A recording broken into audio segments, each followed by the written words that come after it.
Doug Cohen right now, he is the owner of M10 Social, joins us on the MegaCast to talk about all things social media. Doug, great to have you with us again. Hello, thanks for having me back.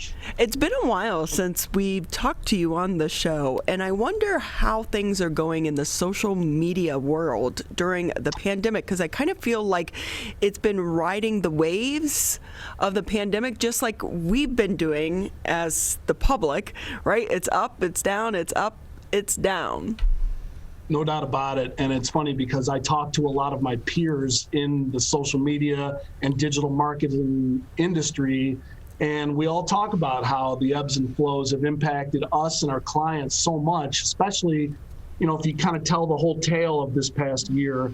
At the beginning, when things got really crazy, really fast, and people were going into lockdown, the messaging that our clients had to put out to their communities was so fluid and changing so fast that there was a lot of scrambling and a lot of content that had to be created on the fly to match what was going on and how it was impacting folks' business. And so it was really crazy at the beginning. And then things kind of settled in for a while. And when the original 3-month lockdown that was very locked down, when that opened back up and people started to get back into more of a semi-normal routine, things started to get, settled into more of a rhythm again in terms of what kind of content you were putting out. But a lot of businesses, a lot of businesses found that they were caught flat-footed, a little bit off guard in terms of having much of an online presence, which became really important during this pandemic. And for a lot of us, like for me, my business increased because I had folks contacting me and saying, hey, I need help. I need to get online and I need to get some kind of strategy where I can get some social media and some messaging out to my community. So can you help me? So it's actually been a good year for digital marketers and for social media folks like me. And I really don't think that's going to change going forward because so many companies have understood and now realize the importance of social media and the impact it can have on their business. But for those that maybe were hesitant in hiring a company and tried to go it alone, have you found that as things have started to open back up, they've let their social media messaging flatline a bit? It's funny that you say that. So I wrote a blog post about that on my M10 Social website about small businesses have learned their lesson from this pandemic. Buy or sell. Like, are you buying that narrative or are you selling that narrative? Like, do you think they have?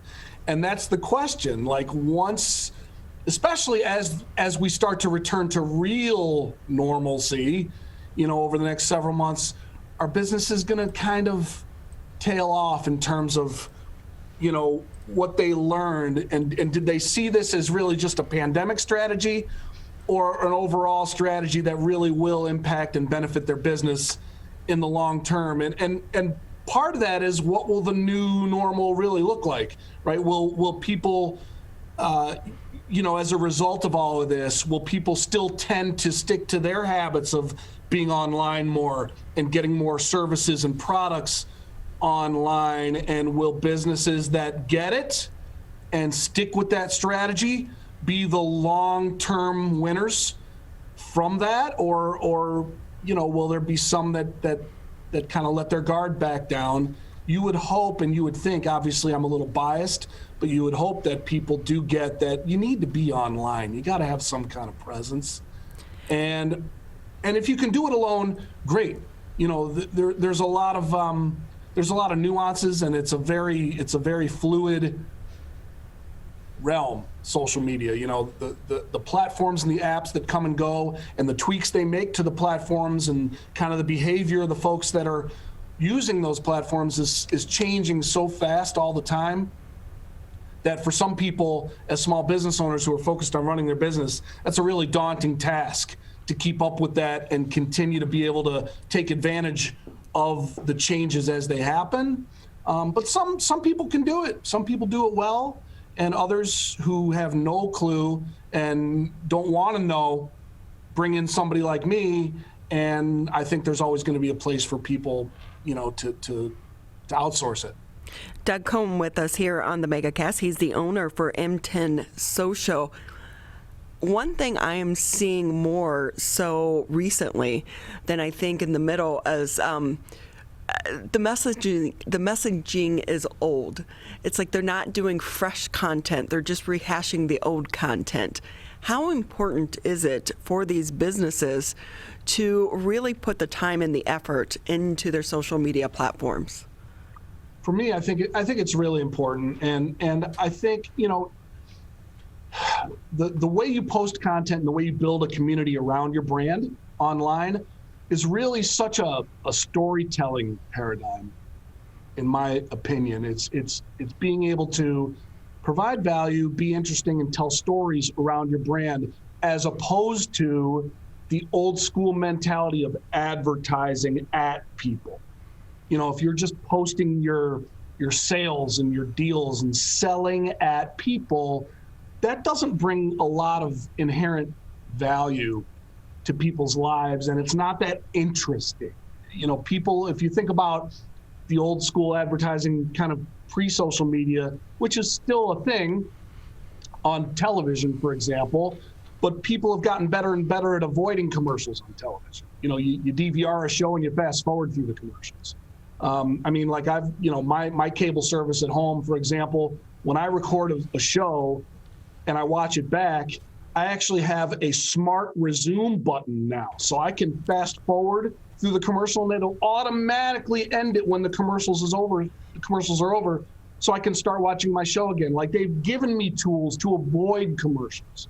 People don't want to watch commercials. So if you go into a social platform, which is supposed to be social, and take a non-social tact of just blasting commercials at people, you're not going to build a community around your brand. And that's really what you want to do, is have some, first of all, it's not fun to not have a community. It's much more fun to have people engaged that are commenting, that have an affinity towards your brand and enjoy your brand.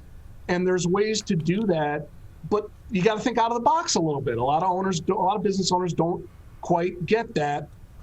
And that's kind of where I come in. I think my strength as a digital marketer, and it's funny, I just had this conversation with another digital marketing business owner the other day, where my strength personally is as a storyteller. I'm really good at kind of digesting what someone's brand is, what their community is, what they want to be, and being able to come up with interesting content that is fresh, to your point earlier, and is ongoing in terms of telling stories around their brand. And this gentleman I was talking to, who owns his business, he says that's probably the part that, as a digital marketer, he misses on. He's much better at analytics, Google AdSense, SEO, numbers and data, whereas I'm more the storytelling type, and I probably miss on that, that data analytic piece. There's so many elements to it, and different boutique businesses like mine are better at certain parts of it than others, and certain brands need certain parts more than they need others. If you're a transactional business, you might need more of a data-driven analytics, trying to get people into your shopping cart to purchase your widgets, as opposed to where if you're not a high volume, you're more of a low volume, higher end type storytelling boutique kind of business, then storytelling might be more important to your brand than transactional widget buying, if that makes sense. So you keep saying the word brand. How important is it for these companies to really be clear about what their brand is? I think it's really important, because a brand goes beyond just the product, right? And depending on what your product is, there's certain products that are more exciting than others, I guess, but how you approach your products or your services and the types of relationships that you have with your clients, I think almost regardless of what your product is, are real differentiators for you. Not everybody kind of gets that. Some people just look at their business as a numbers game, and not everybody understands that, if you can create some some good feelings, for lack of a better word, for some good feelings and some value around your brand that impacts someone's life, that's an opportunity for you, for your brand and for your company that not everybody gets. And so you can take advantage of that if you can harness that vibe. Doug Cohen with us here on the MegaCast. And Doug, I have to ask, sometimes we see some of these companies try to put out video, but it comes across as not authentic. What advice do you for some of these people? So, yeah, it's funny because a lot of people, so live streaming is something I'm a huge fan of. And for my own, I'm broadcasting here I'm Zooming with you here from Frameable Faces Photography, which is the business I own with my wife. And we live stream for our business all the time. And I encourage my clients to live stream. And to me, some people get terrified of video. They don't feel comfortable. They feel like they're going to damage their brand because they're going to get on there and not quite know what to say. And they're scared of being live and on camera. And it's just they don't feel great about that. And to me, I think, being able to go live and or making videos that are showing people what you do behind the scenes, they don't have to be professionally produced and perfect. And especially in a live element, to me, a live stream that's perfect kind of stinks. It's boring to be too perfect. People want to know that you're human and that they want to see the real. Authenticity includes warts and mistakes, as far as I'm concerned. And so I think people get too hung up on trying to protect their brand and that they need to be perfect when they make video or when they go live and do a live stream, which you can do on Facebook. And there's a new app now called haps.tv, which is a great live streaming app. You've got Twitch, you can go live on Instagram. They're all bringing in live streaming elements where you can just go live and talk about a story, bring in a client to show somebody behind the scenes, which is nice and sticky. If you've got a client who's willing to go online and do it as kind of a testimonial and be on camera with you, that gives them something that they might want to share to their friends. And that's how you spread your word. That's how you word of mouth it online and on Facebook. But to your original question, it does not need to be perfect. If it's too perfect, it's going to look too sanitized and it's going to be a little boring. Don't be afraid to be human and show that your brand is made up of people who make mistakes and aren't perfect. And that's what is endearing, I think, about relationships, Even more so now than ever in the middle of the pandemic. I think it shows that you're human and you have a heart. And it's like you say, if you're nervous, say, hey, I'm nervous. This is the first time I'm doing this. And it helps you connect to that audience and to the viewer. You mentioned some of these new apps or these new social media platforms. We all know about Facebook and Twitter and Instagram. What are the top ones for people to be on, but also what are some of the new emerging ones we should look out for? Right. Well, it's funny. So Facebook is still the 800-pound gorilla. It's still the biggest, baddest. It's still the one that most people are using. And, there's been controversy with Facebook, and some people have better feelings about Facebook than others, but it's still kind of it's still the big one. And so I would always say it's going to be hard for you as a brand if you're trying to figure out where you should be, for example. It's going to be hard for you to ignore Facebook. I usually will say start with Facebook, but don't put all your eggs in one basket. Obviously, Instagram is big, which is owned by Facebook and continuing to grow. Twitter, they all have their different uses, but Twitter is big, obviously. LinkedIn is still, LinkedIn I feel like is still growing because LinkedIn is becoming more and more, they're adding some video elements. They're even allowing people to start going live on LinkedIn. And LinkedIn sometimes strips away some of the garbage because people generally are still focused on business-to-business connections and keeping it a little more streamlined in the messaging, whereas Facebook can be all over the place. And so those are still, I think, the big ones, the big players are still the big players. But, there's a couple of emerging, one that that's kind of near and dear to my heart is an app called Haps.tv, which is HAPPS.tv.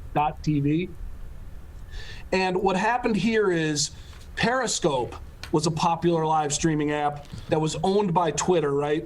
And Twitter made the announcement that they're shutting down Periscope as a standalone app at the end of this month, as a matter of fact, at the end of March. Yeah, Periscope went away. Remember, that was like one of the first that you could go live on. It seems to have... For sure. Periscope and Meerkat were the first two big live streaming communities that were dedicated live streaming apps. And then Meerkat fell by the wayside pretty fast. But Periscope, you thought, would have had some legs because Twitter owned it. And as we know now, that isn't always a recipe for success because Twitter kind of killed Vine. And now they've kind of killed Periscope. Oh, and I forgot about Vine. Yeah. Remember Vine? Yeah. It's better TikTok.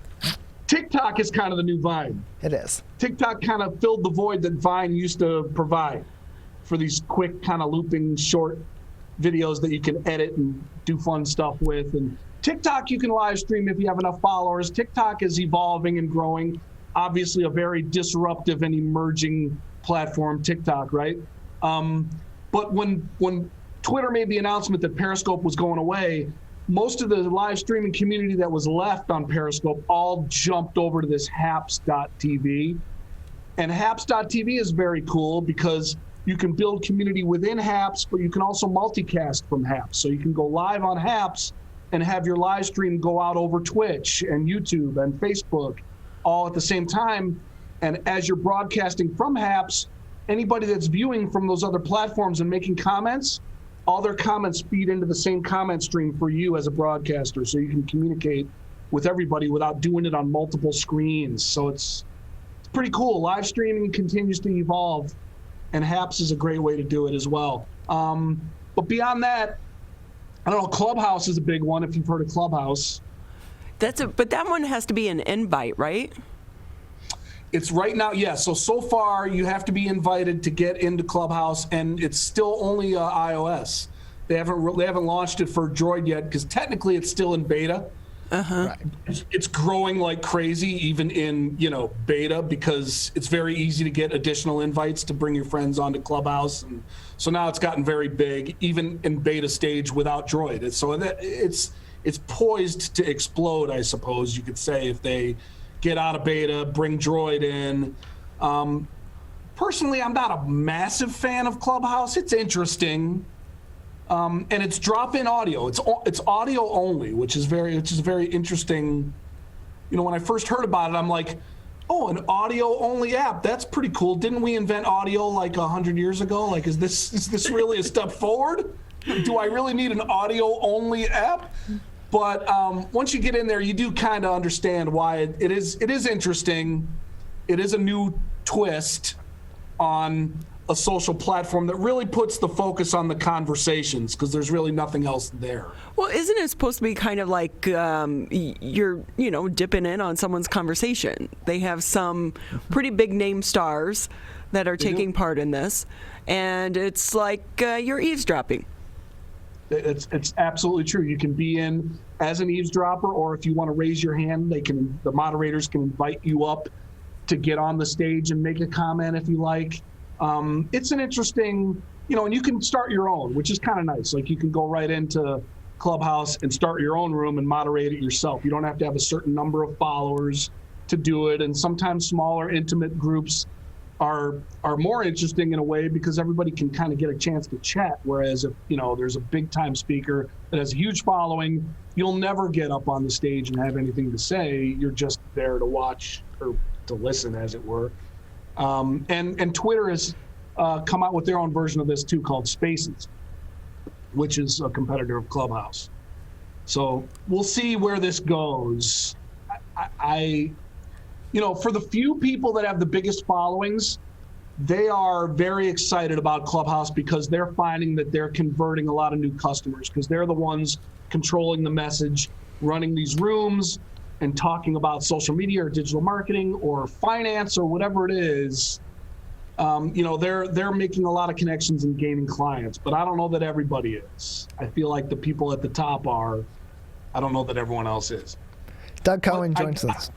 Please go ahead. Sorry. So, but I haven't really moderated or run a lot of my own rooms there, so I probably can't really speak to the full power of it because I haven't spent a ton of time there. Anyway. Doug Cohen joins us on the Oakland County MegaCast. He is the owner of M10 Social, joining us today. And let's bring the focus back to what businesses, particularly on the local level, can do, because there are so many different platforms and there are so many different ways to interact with your audience and your potential and current customers. Right now, for those businesses that are trying to figure out what to focus on in their social media strategy and their marketing strategy, what are the two most important platforms for them to be on, and what strategies do they need to employ that are similar to both of them but different on both of them as well in order to get a good start? Well, it's a good question, and interestingly enough, the way I'm going to answer it is going to be kind of a flip, because so far everything we've been talking about is social media and social media platforms, right? But anytime I talk to a small business owner who is in that mode of, all right, what am I going to attack? Where am I going to deploy my strategy? What do I need to do? You need to start with your owned online assets, not the social media pages like Facebook and everything else. You need to have a website, and preferably a website with a way to add content to it, like a blog, for example. And then if you can get an email newsletter going as well, a list of email list for clients that you have a way to communicate with them via a newsletter is also an owned online asset. In other words, you own your website and you own your email list, and you don't own your space on Facebook. You don't own your Twitter profile. You're just kind of, they're allowing you to use their service, but it's not yours. You don't own it. So I would say always start with your owned online asset and make sure you have that tightened up. Make sure you have a place where people can connect with you that is your home on the web that you own, like your website. Then you go to Facebook or Instagram or a couple of these majors. Like I always say, start with Facebook and then maybe add one or two others. You don't have to be everywhere. It's almost impossible to be everywhere, and your clients probably aren't everywhere. So try to figure out your demographics and where they are. A portion of them are probably going to be on Facebook regardless. And so if we're talking about Facebook, go onto Facebook, post content that's interesting and valuable, but make sure as you're doing it that you give people an excuse to go to your website, so that you're building a community on these social media platforms and giving them a reason to drive them to your website, because ultimately that's what helps you get found. That's what helps Google find your business, because Google, when somebody does a Google search for a certain type of business, Google's job is to go find the business that's the best and that's the most active. They have a lot of ways to figure out how to return those best results for the user experience, right? So if somebody comes in and says, hey, I want to find a photographer in West Bloomfield, Michigan, and they type in West Bloomfield photography, Google then goes over the internet and tries to find where a good photography studio is. And if they come across Frameable Faces and they see that there's a lot of activity on the Frameable Faces website, that signals to Google, oh, this is a happening, existing, going concern that has traffic. It's probably a good result. So if you can build on social media on Facebook and put links on Facebook to an interesting blog article on your website, give people a reason to visit from Facebook to your website, then you will grow your presence, you'll grow your community, and you'll help with your search engine results.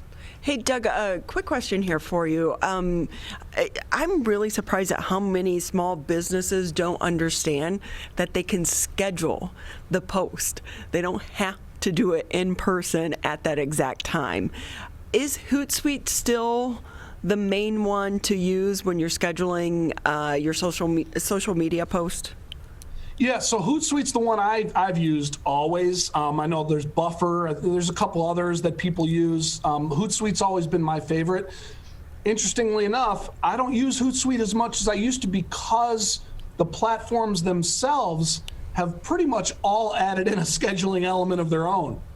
So you can schedule, and I don't know, personal preference, I find that sometimes depending on the platform, sometimes you have a little bit more control over how the content is going to be posted, how it's going to look, what it's going to, the tagging, the type of media you're uploading. I feel like sometimes you have a little bit more control over that, like on Facebook, for example, if you're uploading it natively into Facebook as opposed to using a third-party app, and you can schedule it on Facebook on a business page. So I don't need to go back to Hootsuite for the scheduling function. But to your point, in terms of scheduling, whether you are using Hootsuite, which does allow you to look at multiple platforms at once on the same screen, which is pretty cool. The scheduling piece is a big deal, because if you can sit down, at the same time every week and carve out a couple hours to get your head into creating mode and put together a bunch of posts and then schedule them out throughout the week, then you're not having to disrupt your day every day posting. It's a very efficient way to put your content out and schedule it. So yeah. And how important is it for some of these businesses to know the difference between the platforms and how to post? Like, what you post on Facebook isn't necessarily what you're going to post on Twitter. For sure. And I think it's always important as a business owner, frankly, and this is something that I have to try to really impress upon some of my clients, is that I think you need to be on these platforms as an end user to be more effective on them as a business, because you have to kind of get a feel for what the etiquette is and what the vibe is. Every platform does have kind of a different way of posting and different etiquette, and that's why I always say don't automate your posts.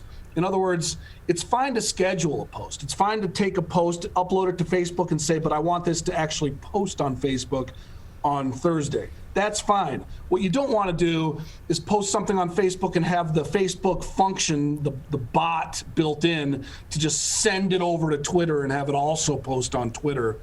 Because on Twitter, it'll look like a post that came from Facebook. And that's just a bad look. It's kind of lazy. And once again, it might not work there. Like if you're automating from Instagram to Facebook, well, hashtags are a big thing on Instagram. They're not on Facebook. So if you take an Instagram post and just send it to Facebook, and then the post on Facebook has a bunch of hashtags on it, people are going to be able to kind of tell it was created for Instagram. And that's kind of boring. Like, I'm here on Facebook now. Don't just, it's like, what was it? Somebody said it's like going to a networking meeting and just going ahead of time and putting like a full-size cutout of yourself there with some pamphlets and just leaving it there, not actually attending the meeting yourself. That's a good analogy. Yeah. Doug Cohen with us here on the MegaCast. He's the owner for M10 Social. I will say, when I'm talking to kids that are young adults that are going into communications, one thing I try to stress upon them: look into the social media side, because to me, that's where so many jobs are going to be in the future as well. I don't think the use of social media is going away, and so many corporations now are starting to get smart and saying, hey, we can manage our brand by hiring someone to go directly into this side of the business world. It's not about press releases any longer in the communications departments within these companies. What advice would you give to college students right now? It's a great question, because a lot of people would assume that college students would be great at this right the moment they step off of campus, because they've been using social media for years.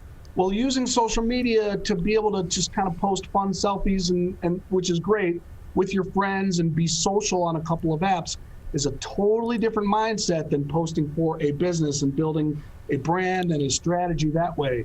So they've got the advantage in that they understand the tools and they're adept at using them. I would say to young people, two things. I would say, for starters, focus and make sure that you work on your writing skills, because writing is so important when it comes to blogging, creating content, being able to communicate and doing it in the voice of a brand is really important, and writing is a secret weapon. It shouldn't be. Everybody should know it, but a lot of people are not great at writing. And when you have the opportunity to focus and hone your skills on writing, do that so that you have the ability to communicate, number one. What was my number two? Writing. What was my number two? But in being able to write in different genres as well.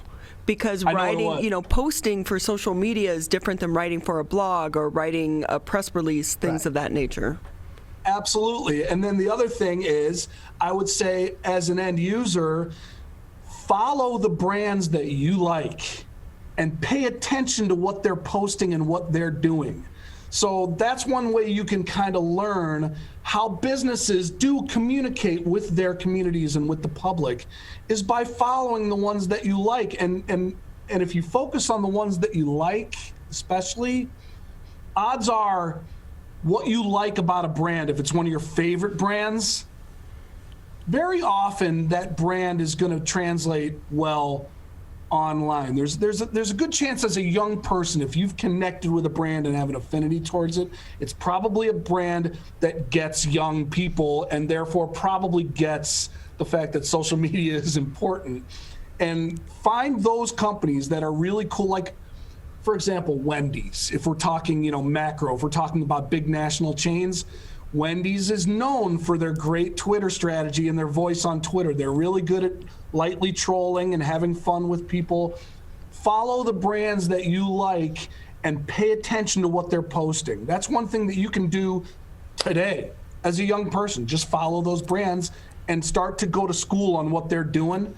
That, combined with writing skills and getting a feel for how to communicate these things, can make you marketable, I think, coming out. So I have to ask you, you're someone who manages some of these social media sites for companies. When I had to do it in my previous job, I used to always have kind of a heart attack thinking I'd make a mistake and post from my personal onto their site, because we've heard these nightmare stories before where, you have it on one phone and you're going from account to account to account to account, and you make that mistake. Have you ever done that? So I have. and so here's the thing. For part of the thing about being a social media manager is that these apps, and I mentioned this before, they're constantly changing the tools in the apps and how they work and how to use them. And sometimes in the transition from them changing their platform, they make mistakes that ultimately impact you. And so in other words, the Pages Manager app on your mobile device, which is a Facebook app, but it's separate from the regular Facebook app. It's when you manage pages, you need to use Business Manager to comment as that page and manage the pages that you are in charge of, right? So for a while there, Facebook, there was about a month where intermittently you'd go to make a comment as the page and it would show up as you personally.